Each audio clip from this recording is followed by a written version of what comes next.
aldaw, mga baretang balansyado, dainimping kikilingan, asin makatotohanan.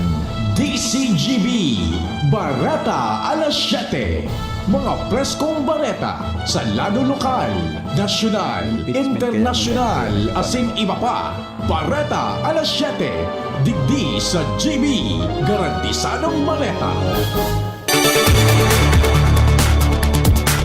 Aldaw na Lunes, mga tugang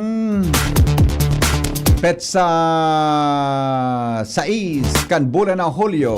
Uya pang headlines kan mga darakulang bareta sa DCGB Bareta alas 7. Buminagsak na kesame sa ground floor kang SM City Legazpi Kasubanggi dainin na rehistrong tinamaan.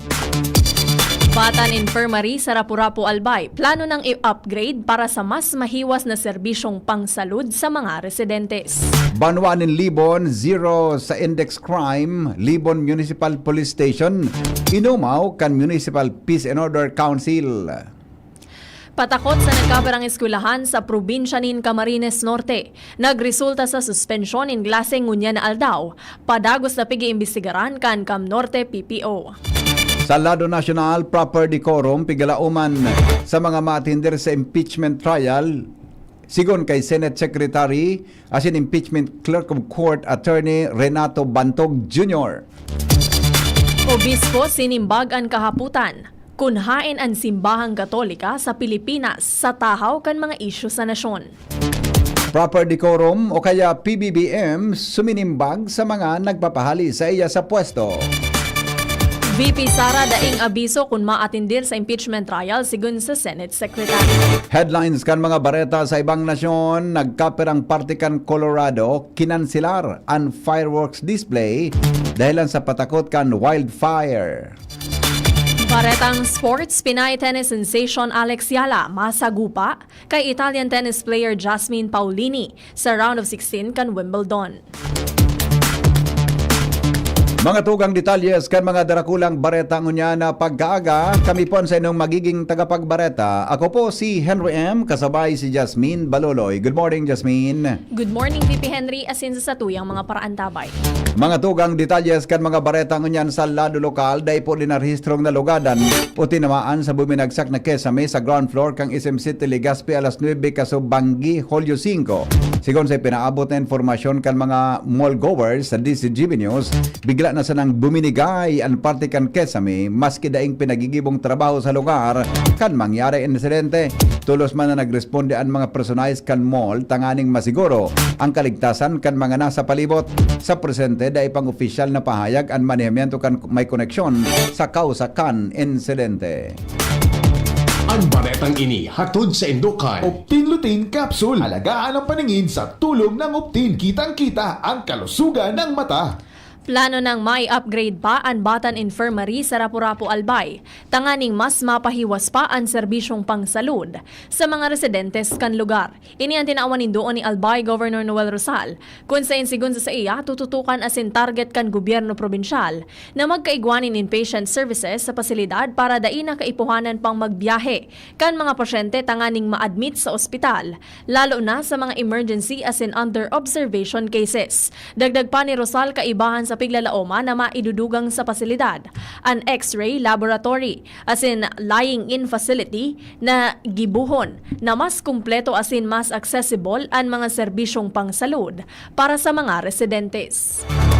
Ang baretang ini hatod sa Indokan Mega One. Ang Mega One ay may 21 sangkap para matulungan ka sa iba't ibang karamdaman tulad ng diabetes, high blood, stroke, arthritis, kidney failure, cancer, viruses, at iba pa. Tumawag kay Doc Joey Bitito sa 0998-975-8121 or 0917-853-8933.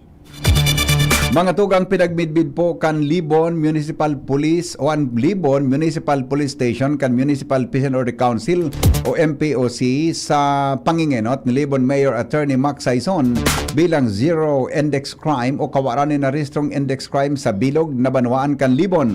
Sigon kay Libon PNP Acting Chief of Police, Police Major Christian Brual, nagpapahiling na nasabing pagmidbid padagos na sa programa asin lakdang kan kapulisan para mamantener ang katrangkiluhan asin kaayusan kan komunidad.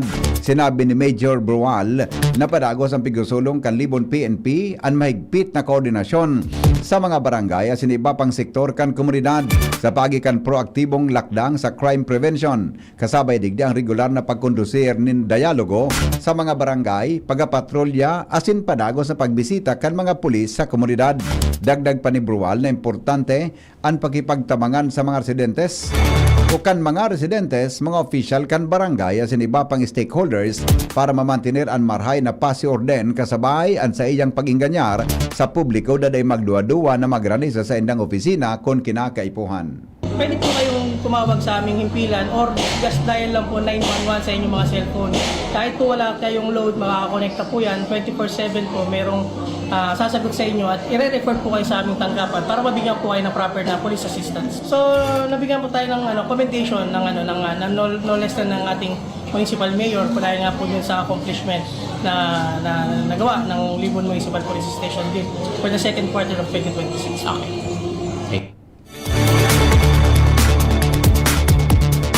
Tama ang realidad na may mga okasyon sa buhay na daimi naabot ang kasimbagan. Sigon kay Legazpi Diocese Vicar General for Administration Monsignor Crispin Bernarte Jr., may rason ang siring na pangyayari sa buhay.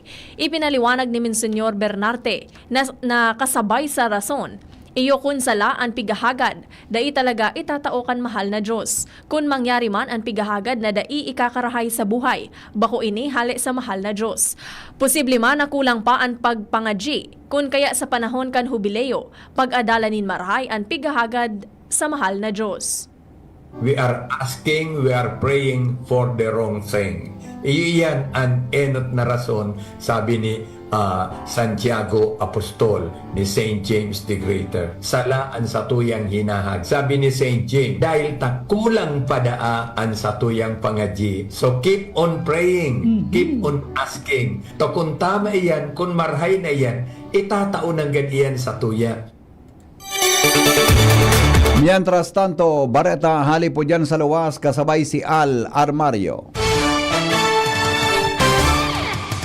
Mahigpit maraingon yan ang PNP sa mga patupada. Aros bihiran simana na daing didakop na tupada. Lalo digdi sa Legazpi City sa pamayon ni Police Lieutenant Colonel Arthur Tagtag Jr. Talagang burbantay kansay ang mga intelligence operatives ang mga patupada. Tupada parte naman ini kan kultura nalibangan man kota kan mga yaon sa barangay na mahilig sa manok dahil man in dakulang kapital asin dahil man in kapasidad na magparapasiring sa lisensyadong bulangan maloya man ang klaseng manok tupadaan sa indang opsyon at ang kaugmahan na ini dahil man titugutan kan PNP dahil illegal asin dahil man pigukonsiderar kan gobyerno lokal na mamindaran ang ordinansa. Alarmario, DCGB.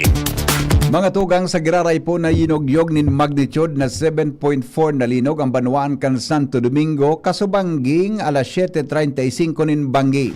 Sa abiso kan Fivox ang lokasyon kang linog nasa 13.19 degree north, 123.78 degree east kan sirangan ng parte kan Santo Domingo Albay. Ini may rarom na 35 kilometros mantang tectonic ang origin kanasabing linog. Mientras tanto, dahil man inarestrong danyos sa mga propriedad kasunod kan paglinog sa nasabing lugar. Naging makabuluhan ang ginibong Second Albay Governors and PD's Cup 2026 sa Provincial Engineering Office sa Barangay Salugan, Kamalig, Albay. Pinanginotan ni Gobernador Noel Rosal asin PNP Albay Provincial Director Noel Nunez ang mga aktibidad kan nakaaging weekend kasabay ang mga hepe kan pulisya sa manlain-lain na syudad asin munisipyo kan probinsya. Siring man ang iba pa mga unit kan Albay Provincial Police Office. Sigon kay Gobernador Rosal, Bako sa naini sarong kompetisyon, kundi parte kan padagos na pagpapadagos kan profesionalismo, disiplina, ensayo asin responsableng pagkapot nin badil kan mga miyembro kan kapulisan. Ginibuman sa kompetisyon ang ceremonial shooting na pinanginutan ni Gobernador Rosal asin Provincial Director Nunez. Mientras tanto, Jimmy Nasalita may dagdag na report. Nagtitindian kaso ni naharabasan ng mga atama na hayop lalo na itong mga nasa hararayong barangay sa Banuan kan Piodoran.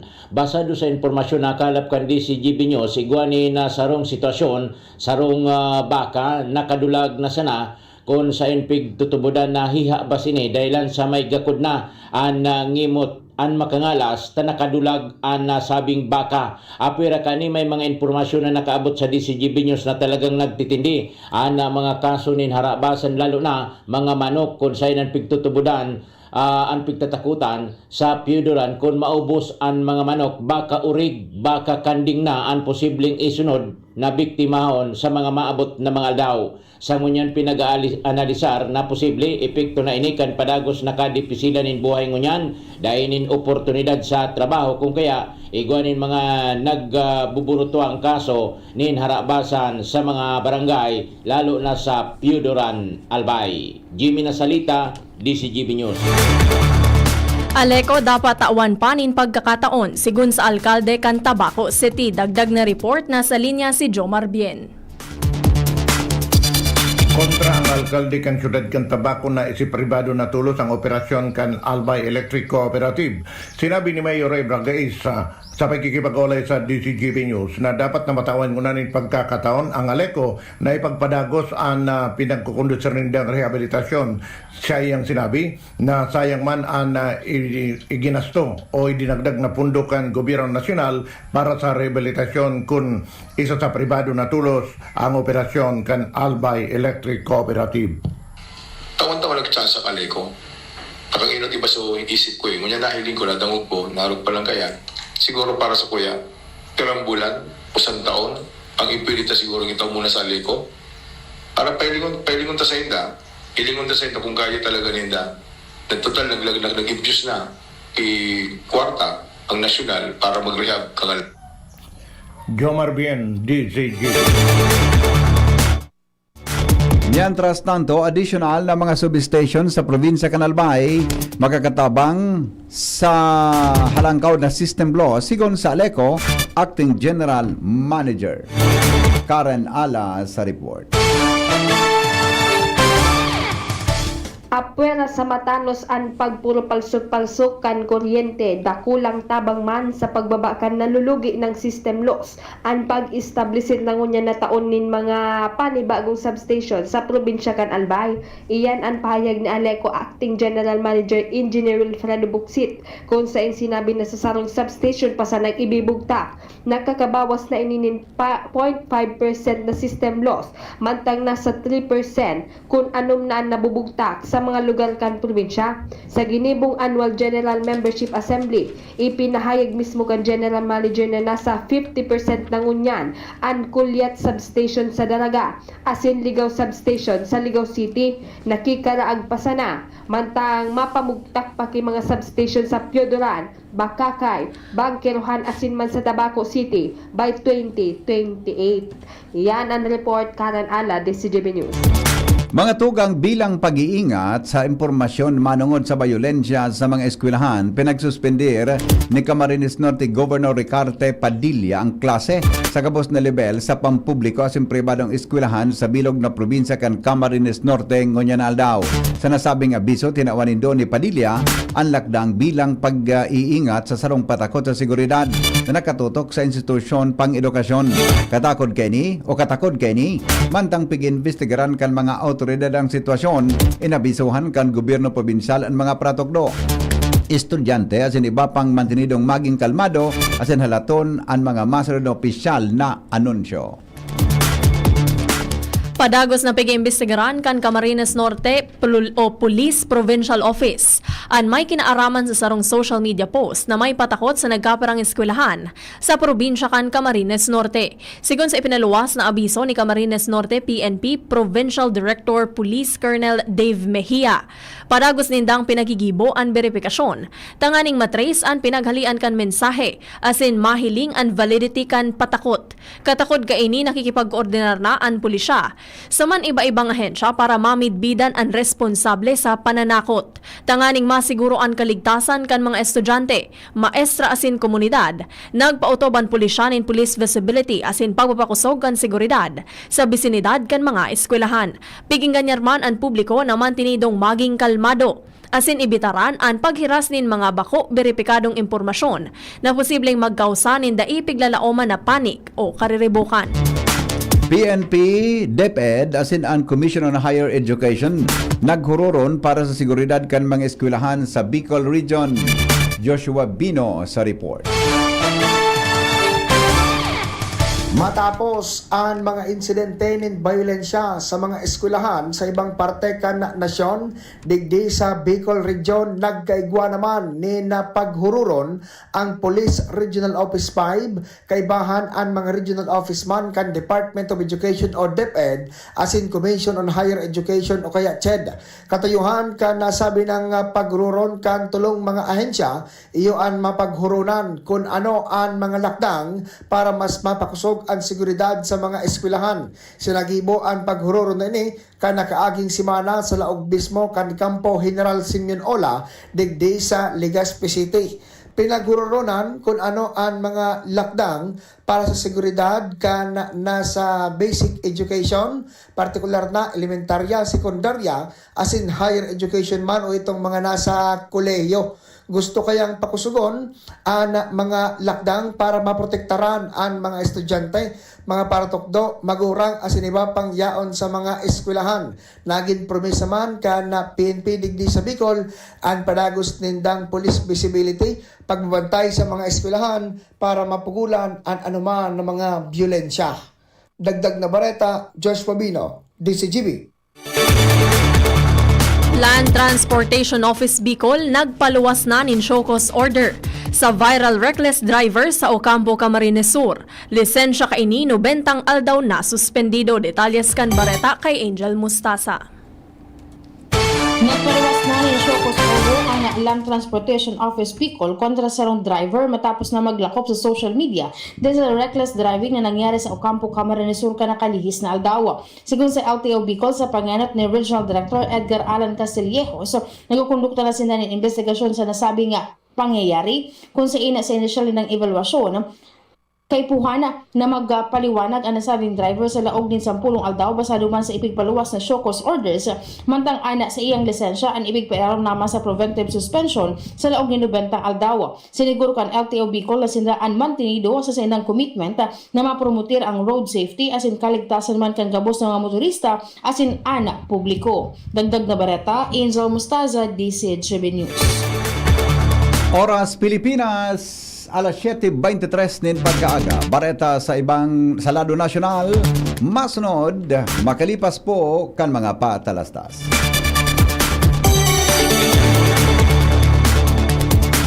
Ngayon, ang pinakabago, ang pinaka-epektibong food supplement na mabusising ginawa sa Amerika at matapos ang 3 taon, aprobado na ng FDA. Mega One, ang evolusyonaryong produkto na nagtataglay ng 21 natural na mga komposisyon na nakatutulong upang palakasin ang immune system at ang ating kalusugan. Para sa karagdagang impormasyon, maaaring pumunta kay Doc Joey Bitito sa Barangay 18, Cabangan West, Legazpi City, kaharap lang ng Bangko Sentral ng Pilipinas, o tumawag sa 0998-975-8121 or 0917-853-8933 para sa free consultation sa natural medicine. Bisitahin din ang aming Facebook pages, Mega One-Superfood at MHC Bayanihan Official. Mega One, evolusyon para sa kalusugan. Pag tayo'y may sakit, gusto nating gumaling agad.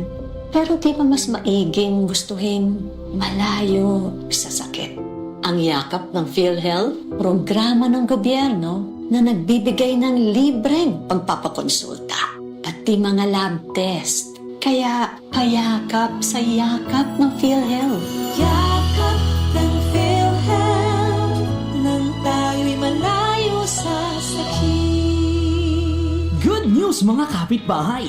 Kayang-kaya mo na bumili ng iyong dream appliances. Mula sa modernong kitchen appliances, efficient washing machines, energy-saving air conditioners, at ang pangarap mong smart and Android Google TVs. Lahat ng yan ay nasa RRS Marketing. Ining high-tech, branded at latest na muyang appliances. Naku aming hulugan sa RRS Marketing. Ang swak sa budget na bagong refrigerator namin, nakuha ko rin sa RRS Marketing.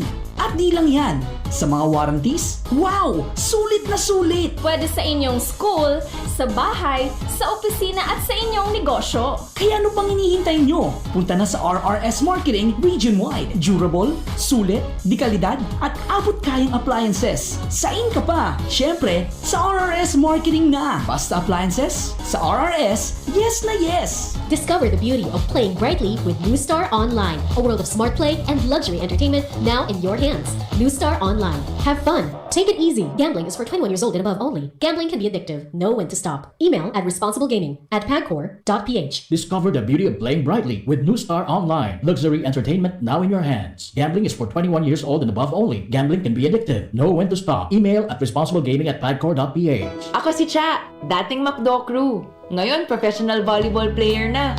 Ako si Eric, McDo crew na naging operations manager. Ako si Rial, McDo crew noon, now a film director. Sa McDo, natuto akong maging responsable, mag-manage ng oras at makisama. Dito na buo ang confidence ko. Dahil naniniwala ang McDo sa akin, Easy maging best me. Unlock your best self as a crew or manager. Apply via McDo PH Careers Facebook page or visit a store. Mogmang ipinipresentar kan lokal na gobyerno kan Libon Albay sa panginginot ni Mayor Attorney Mac Saison asin kan Sangguniang Bayan ang sarunggulan na selebrasyon kan Paroy Festival 2026. Ini sarong pag-onra sa mga paraoma sa kasamahan na patron kan Banuang Libon na si Senior Santiago El Mayor.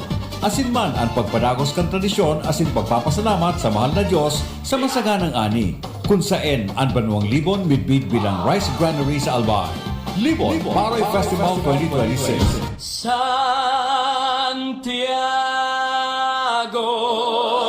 del Libon. Ang mga aktibidad iyo ang mga minasunod. Hunyo 27, Miss Libon Guenyo. Hunyo 30, Kurit Libon Guenyo. Hulyo 9, Boxing Tournament. Hulyo 10 hasta 12, Pickleball Tournament and Albay Marathon. Hulyo 15, Blood Donation as in Traslasyon. Hulyo 16, Opening Ceremony and Cultural Presentation, susundan in fireworks display. Hulyo 18, Fiesta sa Maynila Drag Race as in Mountain Bike Race. Hulyo 19, Senior Citizens Night. Hulyo 20, Festival Job Fair. Gabi kan Libon Guenyo as in Zumba Contest. Hulyo 21, Agri Fair as in Carabao Parade, mantang sa Banggi Iyo and Farmers and Fisher Folks Night. Hulyo 22, Kasanang Bayan as in Youth Night. Hulyo 23, Civic Parade as in Miss Libon. Hulyo 24, Procession of Barangay Saints. Hulyo 25, ang aldaw kan kapiestahan kan mahal na patron St. James the Greater, Senior Santiago El Mayor. Sa ngaran ni OIC Tourism Officer as in Festival Coordinator na si Miss Cassie Avila. Happy Paroy Festival Banuang Libon. Santiago del Libon, namumutan niya mong patron sa saimon. Tara na, sabay ka na. Tara na, saan ka ba pupunta? Maraming mabibili sa presyong abot kaya. Huwag magalinlangan, huwag mag-isip. Shopping need not be expensive. Yashano Mall. Yashano Mall. Yashano. DZGB Barreta alas 7. Oras Pilipinas, mga tugang 7:27, tigalaoman po na matano sa nugali kan gabos na maatindir sa impeachment trial ni Vice Presidente Sara Duterte. Kaibahan ang pampublikong o ang publiko natatawanan si 61 na tukawan sa session hall kang Senate Secretary asin impeachment court na sa paagi ni at sa mantang sinabi ni Renato Bantog Jr. Sinabi ni Bantog na matagama nin tig 45 na tukawan para sa prosekusyon asin depensa, mantang 61 na tukawan man ang nakatagama para sa publiko. Pigalauman man na makusog ang pagsunod kang proper decorum, kaibahan sa mga tamang gubing asin pagbugtak ng silent mode o pag-off kan cellphone bilang pagrespeto sa impeachment court. Dahil man tutugutan na makalaog ang mga masulog ng t-shirt na may nakasurat na mga pahayag. Kapag nakalusot asin nakaisturbo sa pagdangog, pwede silang paluwason sa session hall. Pinagirumduman ni Bantog ang pigbabawal sa pagkuha ng retrato sa loob susog sa ordinaryong patakaran kan korte. Posible man na daiman giraray palaogon sa mga masulod na aldaw ang sisay man na mabalgar sa mga regulasyon. Nakatalaan man na magpo ng impeachment trial kan Vice Presidente ngunya na Lunes alas 2 nin hapon sa Senate Session Hall. Ang nariresibi na impormasyon ang Senate Impeachment Court kung maatindir si Vice Presidente Sara Duterte sa primerong aldaw kan sa iyang impeachment trial ngunya na Lunes, Hulyo 6. Ini ang sinabi ni Senate Secretary as Impeachment Clerk of Court, Attorney Renato Bantog Jr. Sabay sa puntong bako man obligadong magduman ang Vice Presidente sa pagdangog. Mientras na siniguro man ni Bantog na handang-handa na ang impeachment court sa pagpuon kan pagdangog ngunya na aldaw na piglalaoman alas 2 dyan na hapon. Sigun kay Bantog sa hiling niya, nagibo na ninda asin na ilatag na ang preparasyon para sa maging smooth ang impeachment hearing ngunya na Hulyo 6. De daw nakaoragi ang pangapudan para maglusad siya sa pwesto. Inansimbag ni Presidente Ferdinand Marcos Jr. sa mga kritiko na nagpipirit na maglusad siya sa pwesto dahil sa isyu ng korupsyon. Sigon sa Presidente, siya ang nagbulgar sa mahiwasan na korupsyon sa sayang nakaaging State of the Nation Address asin kundain niya ginibo ini. Wara kuta na pinaghurunan na korupsyon sa ngunyan. Sinabi niyang warang ginibo ang mga nakaaging administrasyon sa isyu ng korupsyon asin daing nakulong, warang na-freeze na mga account at warang ginibong investigasyon. Maski kan ibulgar ini ni dating Congressman Rolando Andaya ang korupsyon sa flood control projects, walang ginibo na kaaging administrasyon. Pirit na pigbapabalik sa issue na daing kamugtakan dahil kung siya may racket, nyata niya rarauton ang sa iyang pigdidilensyahan. Sinabi ni PBBM na dahi pa dapat na o na dahi patapos ang paglinig sa korupsyon dahil mantang nag-investigar lalong nadudugangan ang mga nadidiskubring imbwelto sa korupsyon sa pundokang namamanuaan. Dai nagpupundo ang simbahang Katolika sa pagpapahayag nin moral na paninindogan para sa nagsiserbi sa mga namamanuaan. Hindi nga tinawan doon kan sarong opisyal kan simbahang Katolika sa tao kan mga kahaputan kung hain ngunya ng simbahan asin sa pangapudan na mas maging aktibo sa mga isyong pangsosyudad. Sigon kay Caritas Philippines President asin San Carlos Bishop Gerardo Alminaza, dapat nahampangon anhapot asin dai dapat ikonsiderar na may aligasyon. Saruman ining pangapudan sa mga tawong nagahanap nin moral leadership, katotohanan, hustisya, malasakit asin paninimbagan sa tao kan mga problema kan sosyudad. Paglilinaw kan obispo na dai nagpupundo an simbahang Katolika asin padagos na pigsasabuhay magin sa pagserbi sa mga nagtitios, pagdepensa sa diretsong pantawo, pagmolde sa konsensya ka namamanuaan pangataman sa mga maluya, asin pagsulong nin mga katuninongan. Dahilan digdi hinagad kan obispo sa mga paratubod na magsimbag sa mga hagyat kan sosyudad na may marhay na buot, bukas na pag-ako sa padagos na pagbagong buot, asin may onestong pagsabuhay kan ebanghelyo sa oro-aldaw. Nagpatanid mga tugang ang Land Transportation Franchising Regulatory Board o LTFRB sa mga tsuper nin Public Utility Vehicles o PUV kontra sa mga nagba-vlog sa pag-gibo nin content sa social media mantang nagmamaneho. Sigon sa LTFRB, ipinaluwas ang Memorandum Circular 2026-050 na sa giraray na nagpapagiromdom sa makusog na implementasyon kan Anti-Distracted Driving Act. Kasunod kan pagdakol kan mga tsuper na nagibon in vlog mantang nasa Manibela. Sigon kay LTFRB Chair Vigor Mendoza II na maski nagkaperang sigurdong pagkawara nin atensyon sa pagmamaneho, pwedeng magresulta sa aksidente o trahedya sa tinampo. Sa ranong kan Anti-Distracted Driving Act, ipinagbabawal ang paggamit ng cellphone as iba pang electronic entertainment device mantang nagmamaneho. Ang multa 5,000 sagod 20,000 pesos. Asin ang paurotrong pagbalgar pwedeng magresulta sa suspension o pagbawi sa driver's license.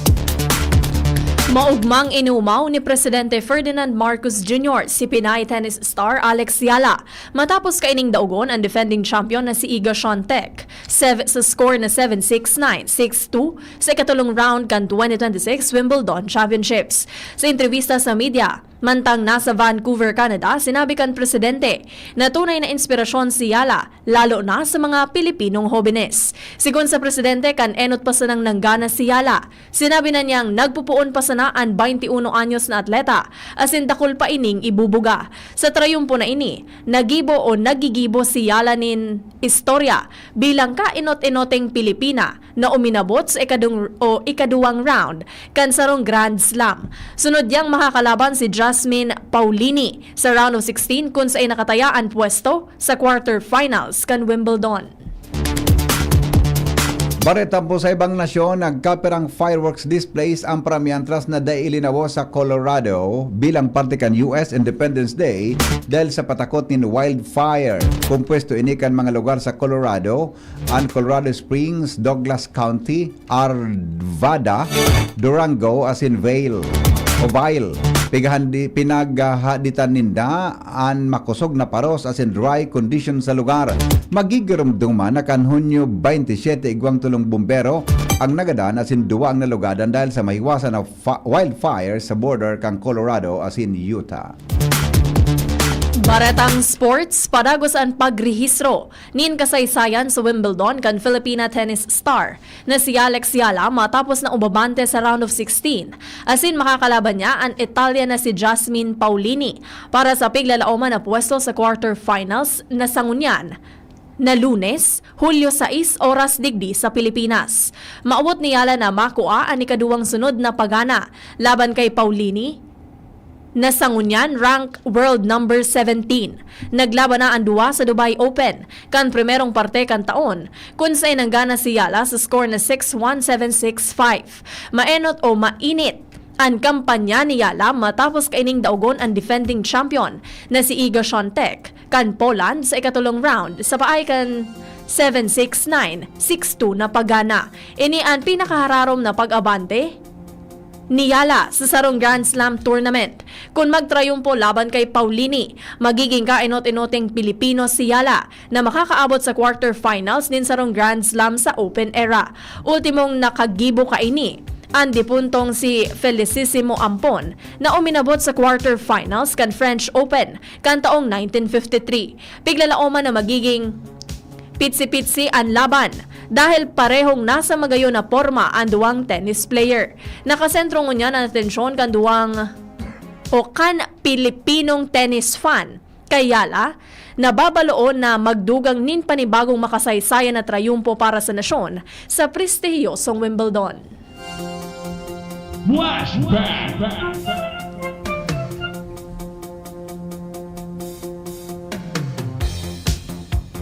Hulyo 6 kan taon 2005, kampirmahan po ni Presidente Gloria Macapagal Arroyo asin Poland Prime Minister Marki Belka ang kasunduan na nagpapahiwas kan Philippine-Polish Reconstruction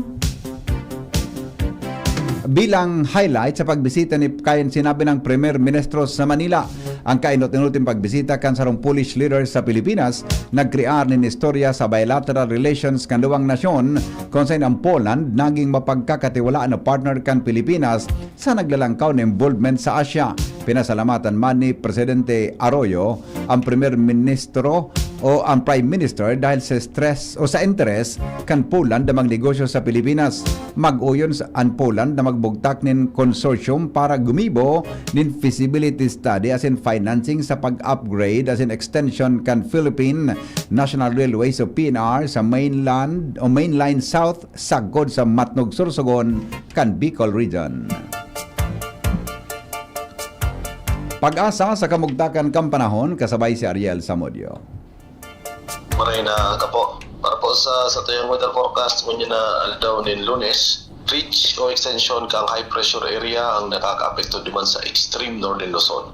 Samantala, ang update man sa bagyo na super typhoon na may international name na Bavi, iniman ring namataan sa distansyang 2,355 km sirangan kang southeastern Luzon. Sa ngunyanig ko, kusog din Doros na haran sa sentrong nag-aabot sa 215 km per hour as hindi kong pagbuksok kan Doros na nag-aabot sa 265 km per hour. Nagiro din sa direksyon na Pasulnupan, Norte-Sulnupan sa rekas na 15 km per hour. Posible man niyo na maglawag sa Philippine Area of Responsibility sa agang banggi o sa Merkules ni Naga. Samantala, ngunyan sa maghapon ng Kabikulan, inaasahan man ang bahagya hanggang sa mapanganoro na kalangitan, iguman mga pulong-pulong pag-uran o pagkikilat asin pagdaguldo lalo na sa hapon o sa banggi na daraman kan mga localized thunderstorms. Maluya hanggang sa katamtaman na duros na halis sa norteng silangan hanggang sa norteng sulnupan ang mga matean na may banayad hanggang sa katamtaman na pag-alon kan kadagatan.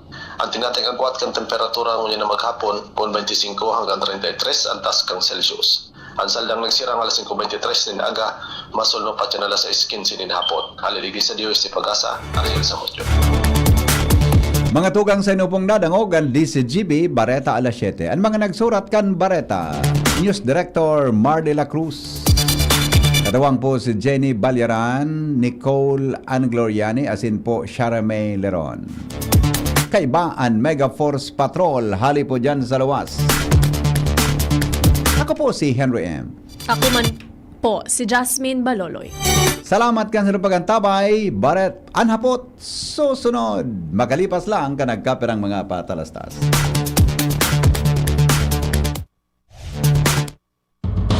Yan ang DCGB Bareta alas